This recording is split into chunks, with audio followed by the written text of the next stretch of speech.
If these stories have given you a chill you can't explain, imagine how many other cases are still hidden away in forgotten archives. If you like stories that mix real mystery with the supernatural, leave a like. It really helps the channel to keep bringing you these dark tales. And of course, subscribe and activate the bell so you don't miss the next case, which may be closer than you think. The call I'll never forget. It was a sultry Thursday night in London. The windows of the emergency centre were open, trying to let the air circulate, but everything smelled of sweat, stale coffee, and accumulated tension. Patricia was on her 6th consecutive shift as an attendant in the police department. She had heard it all: neighbour fights, shootings, robberies, and even once a man called because a cat was staring at him threateningly. But nothing, absolutely nothing, prepared her for that call. It was 2:14 a.m. when the phone rang. She answered in a firm voice, as always. "Emergency centre, what is its occurrence?" What came from the other end of the line was not an immediate call for help, nor screams. It was a childish, low voice with a slight accent from the countryside. "Girl, there's a man inside my house." Patricia adjusted the headset in her ear, trying to capture more details. "Are you alone?" "What is your name?" "My name is James. I'm 9 years old. My mother went to my aunt's house. She said she would come back before Jornal da Noite, but I've slept twice, and she hasn't come back." Patricia felt a shiver go up her spine. He signaled for an operator next to him to start tracking the call. "Where do you live, James?" "Rua da Mangabeira, number 112. It is a yellow house with a white wall. There's an old car in front." His voice trembled, but there was an effort to remain calm. Patricia began to type the information quickly, activating a vehicle in the area. "Stay on the line with me. Are you locked up somewhere?" "I'm inside Mom's closet. The man has entered and is walking around the house. He's saying some things, but it doesn't seem like you're talking to me. Sometimes he whispers. Other times he yells at someone who is not here." Patricia's heart beat faster. The call had already lasted 2 minutes and 20 seconds. The vehicle was 8 minutes from the scene. "Has he tried to open the closet?" "No, but he's breaking things now. I heard him throwing the kitchen phone on the floor. He said he needed silence." Patricia made an effort to keep her voice calm. "You're doing great, James. We have already sent the police. Be very quiet. They are already coming." There was a pause in the line, then Tiago's voice came even lower. "Girl, I think he's not real." "What do you mean, James?" "He's floating, and it has an extra hand. I saw it. He passed through the bedroom door without opening. It just passed like smoke." For a moment, Patricia thought he was fantasizing. Scared children see things. But something in his voice was different. It was as if he was describing what he saw without understanding. "Can you hear him now?" "No. It's been a minute since everything was quiet. 3 minutes and 50 seconds. The car was 5 minutes away." Patricia signaled to the supervisor, who began to monitor the call as well. "James, are you still well?" Silence. "James?" Suddenly, the line squeaked. A loud noise, as if something had interfered with the signal. Patricia held the phone tight. "James, answer me." Then, another voice emerged. Grave, drawn and distorted, as if passing through a thick wall of water. "There's no more James here." The phone fell from Patricia's hand. She froze. He looked at the supervisor, who was already calling for reinforcement for the vehicle. The call signal dropped completely at 4 minutes and 22 seconds. When the police arrived at the house on Rua da Mangabeira, they found the door locked from the inside. There were no signs of break-in, no person, no mess. The house was spotless, as if no one had lived there for months, except for one detail. Inside the bedroom closet, there was a cell phone without battery, and on the inner wall, scratched with his nails, the phrase, "He came again. Don't let him out." Patricia never heard Tiago's voice again. But to this day, at 2:14 a.m., his phone rings once and stop. She never answers. Never again. The call of the abandoned house. The rain fell lightly on the streets of the Santa Monica neighborhood in Belo Horizonte. It was almost 11 p.m. when the phone at the police station rang, and the on-duty officer, Inspector Walter Almeida, answered in a deep and tired voice. "Police station on duty, Almeida speaking." On the other side, the call was interrupted by squeaks and a strange sound in the background, like shuffling footsteps on wet wood. "Yes, is it from the police?" A weak, almost whispered female voice asked. "There's someone arrested here. I hear him banging on the walls. It doesn't stop. It never stops." Walter straightened up in his chair. "Madam, where are you? Can you repeat the location?" "Rua dos Jasmines, number 91. The house. The house was interdicted years ago, but I listened to him. Please, just come." Before he could ask anything else, the call dropped. That address sounded familiar to him. Rua dos Jasmines, 91. The abandoned house at the top of the hill, closed since 2004, when a tragic fire killed an entire family. Walter remembered it well.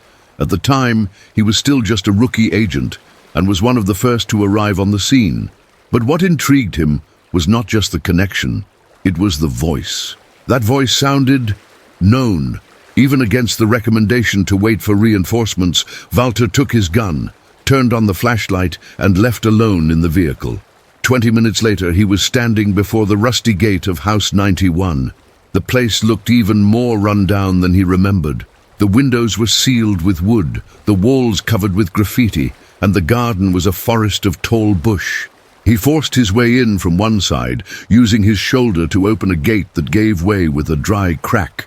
Inside, the house exuded an acidic smell of old mold and soot. Everything was covered in dust and ash, as if time had frozen there. "Police! Is there anyone here?" His voice echoed, but there was no answer.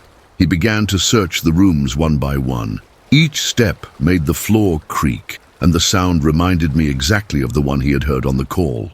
When he reached what seemed to be the living room, he stopped. The walls were scratched with children's words, and drawings burned at the ends, as if made with a burning stick.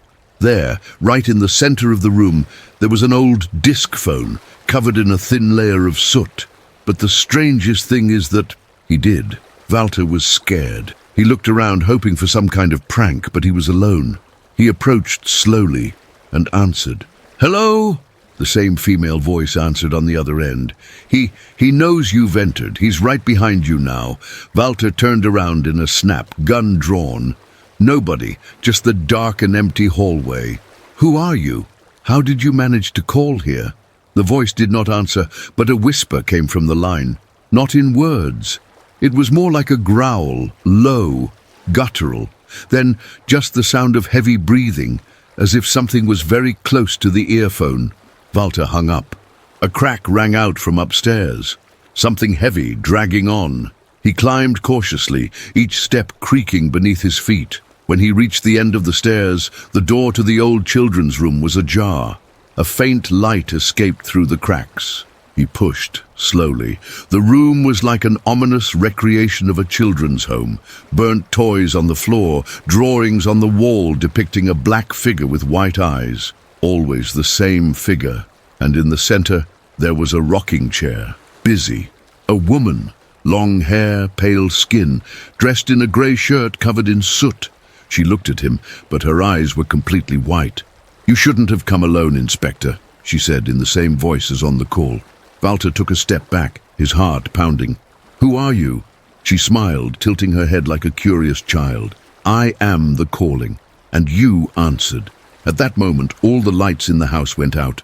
The darkness was total, followed by screams. Screams that seemed to come from all rooms at once. Screams of women, men, children, and a deep roar, which seemed to be born from the bowels of the earth. When the support team arrived 20 minutes later, they found the car parked in front. The door of the house open. But inside, no sign of Inspector Walter. The only thing left behind was the old phone, now muted, and a notice written on the living room wall with something that looked ashes and blood. "Next call at 11 p.m. Someone will answer. Confessions in the interrogation room." It was a muggy night in Rio de Janeiro when the Catete police station received an urgent call. One man had spontaneously turned himself in, claiming involvement in a series of unsolved disappearances. The on-duty officer could hardly believe it when he saw the guy calmly enter through the main door, carrying a paper bag and asking to speak to a delegate. The man, who said his name was Eduardo Villela, appeared to be just over 40 years old. Clean face, rumpled dress shirt, shoes wet from the light rain that fell outside. He was sent to interrogation room 03. The surveillance camera was activated. Police Chief Joel Santana, experienced and skeptical by nature, came in with a tape recorder and a notepad. She sat in front of Eduardo, studying him in silence for a few seconds before speaking. "So, what brings you here, Mr. Villela?" Eduardo smiled slightly. His eyes had a strange glow, a mixture of tiredness and contained satisfaction. "I came to confession, Doctor. The time has come." "Confess what exactly?" He placed the bag on the table. Joel retreated slightly. Eduardo pulled out a set of worn, yellowed notebooks from her. They were diaries, one for each year, numbered from 2008 to 2022. "They're all here. The names, the places, what I did with each of them. Sometimes I wrote right after, other times days later, but I never forgot a detail," he said, pushing the notebooks forward. Joel did not touch the diaries. "How many people are we talking about?" Eduardo tilted his head thoughtfully. 15. At least the ones I can guarantee. Maybe more. Some, I wasn't sure, survived. But these 15, these I'm sure of. The delegate remained silent for a moment, then took the first notebook. He read the first 3 lines. His face hardened. "Is this a kind of ritual? Why did you do that?" "Because they called me, not with words, with presence. It was as if certain people carried something inside them, rotten, something that needed to be torn out. And I was the instrument of that."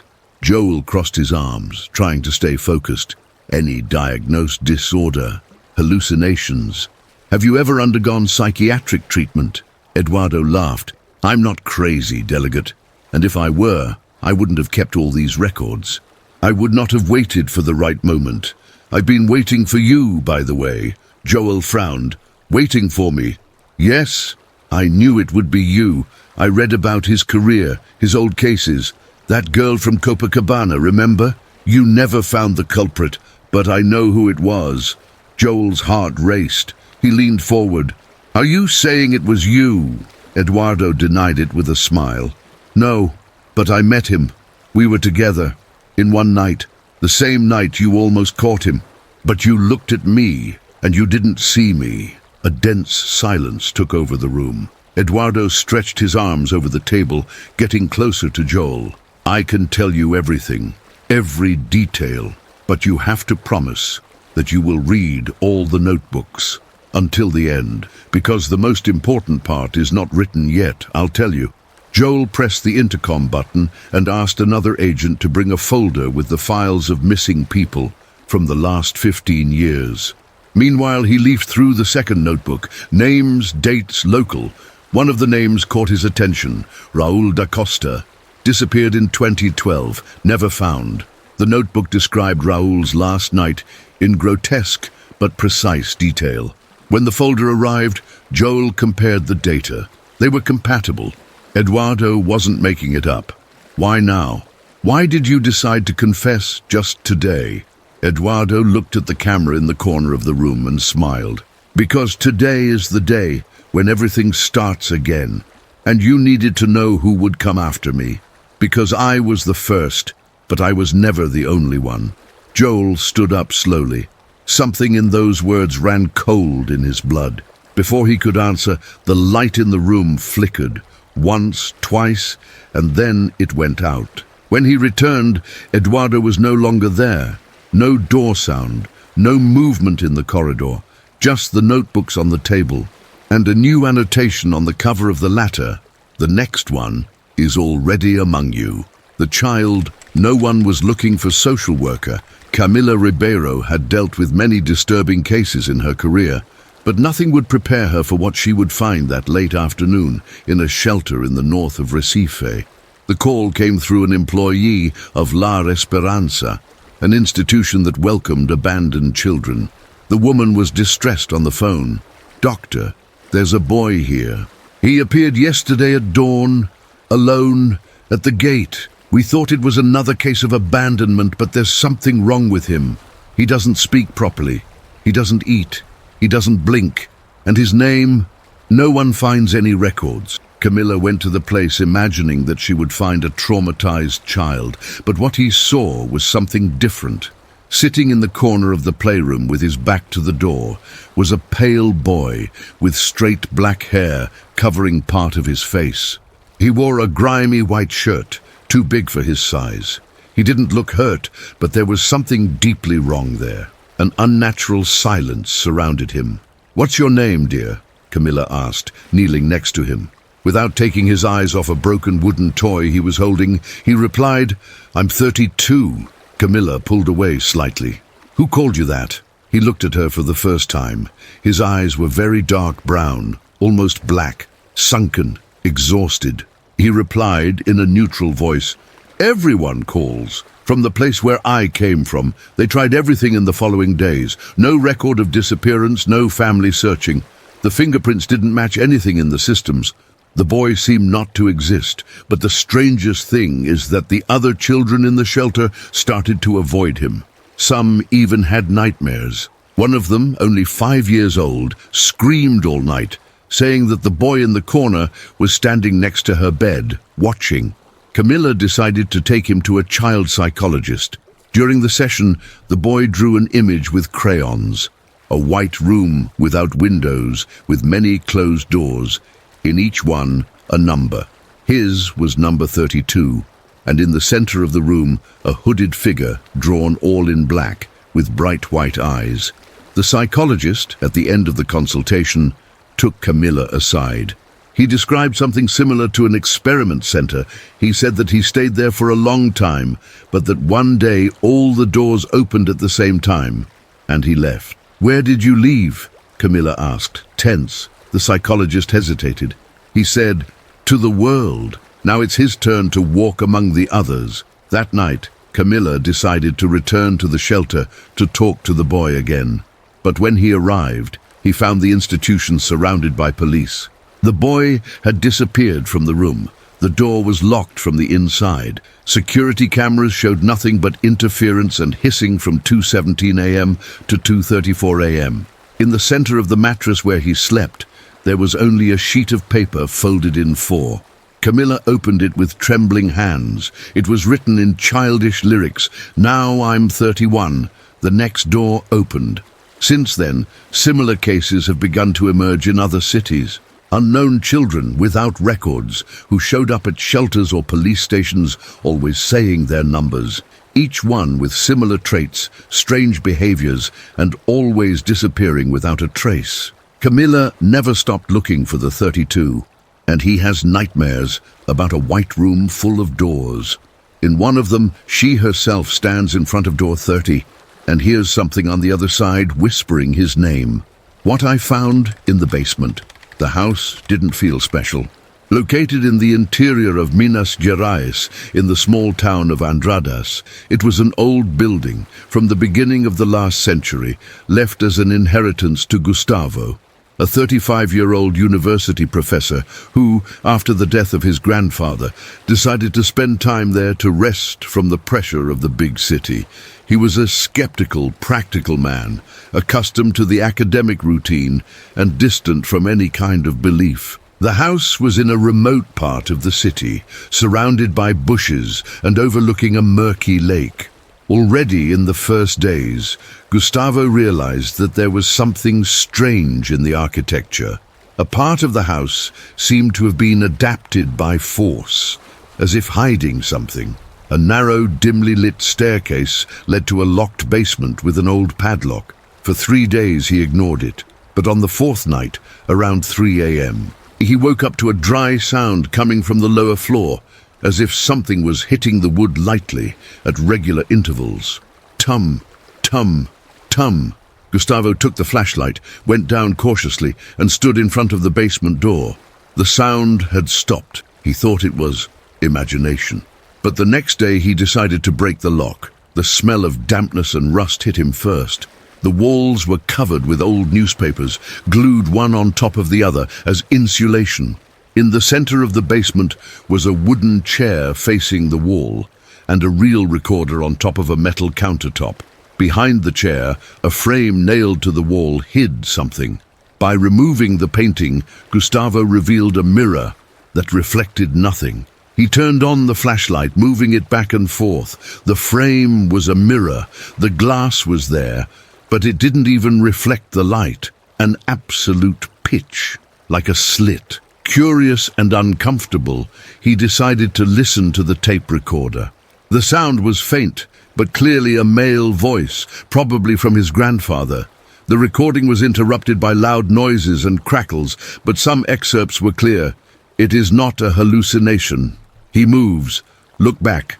Whenever I sit here, he responds. The mirror is not glass, no more. Something got through.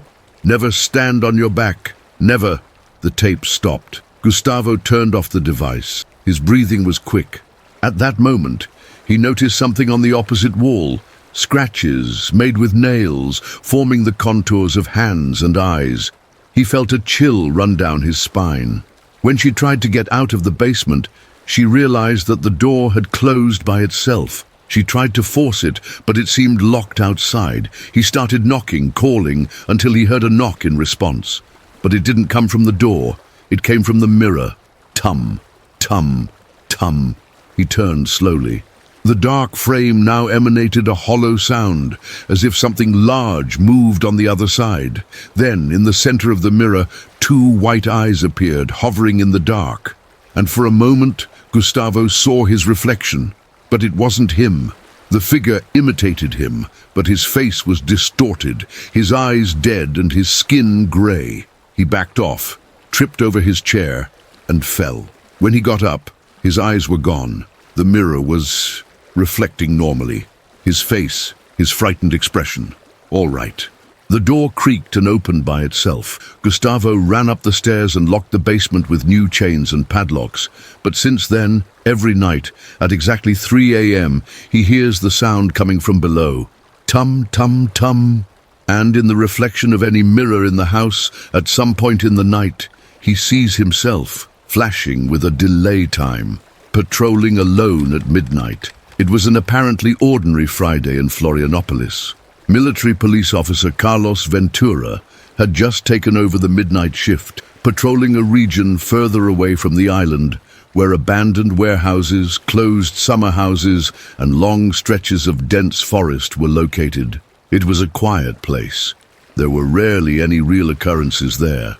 But that night, the mood was different. From the beginning of the shift, Carlos felt a strange oppression in the air. The wind, which usually blew from the sea, was still. Not even the crickets made noise. It was as if something was waiting. Around 1:15 a.m., he received a radio call. Unit 07, we received a request for verification. A woman called reporting screams coming from a plot of land at the back of the former Silveira Dias Municipal School. The site has been deactivated since 2011. Carlos confirmed the trip and went alone to the scene. When he arrived, he found the gate ajar, creaking slightly with the wind that was now blowing irregularly. The building was dark, covered with tall weeds, and the windows had broken glass on the edges. He pointed the flashlight and announced his presence. "Military police, is there anyone here?" No response, only the echo of his own voice and a faint sound of something being dragged on the second floor. He climbed cautiously with his hand on the gun. Upon entering one of the abandoned classrooms, he found what appeared to be a makeshift camp. Dirty blankets, food cans, and scribbled papers. He picked up one of the leaves.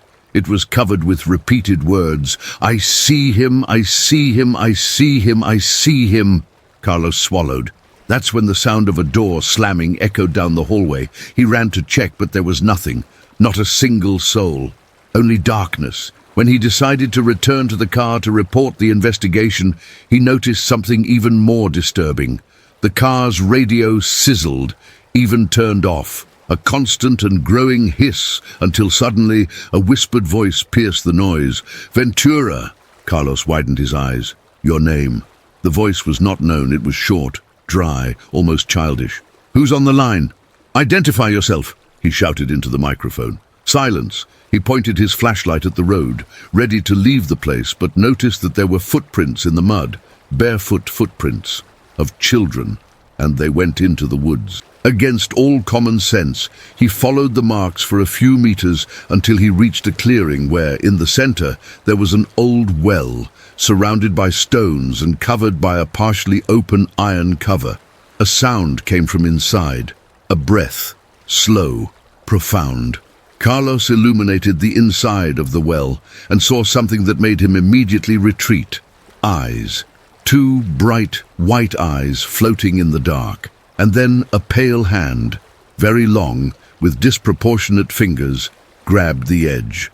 He ran back to the car, but when he tried to start the engine, everything was dead. The battery had discharged, the cell phone without signal, the radio just sizzled. It was then that, in the rearview mirror, he saw something slowly crossing the road. He didn't walk like a person, floated, a hooded figure with the same pale and long hands. Carlos closed his eyes for a second, hoping that it was the result of fatigue, but when he opened it, the figure was in front of the vehicle. Property. The figure raised one of his fingers and pressed it against his lips as if ordering silence, and then it disappeared. That same morning, around 4 a.m., a support vehicle found Carlos passed out at the wheel, with the key still in the ignition. He was in shock, eyes open, but unable to speak for 3 days. When he finally recovered, he asked for a transfer to another state. He never again patrolled alone, and he never slept on Friday nights again.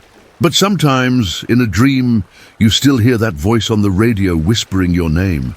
And in the mirrors, for fractions of a second, he swears to see a figure watching, waiting for the next lonely round.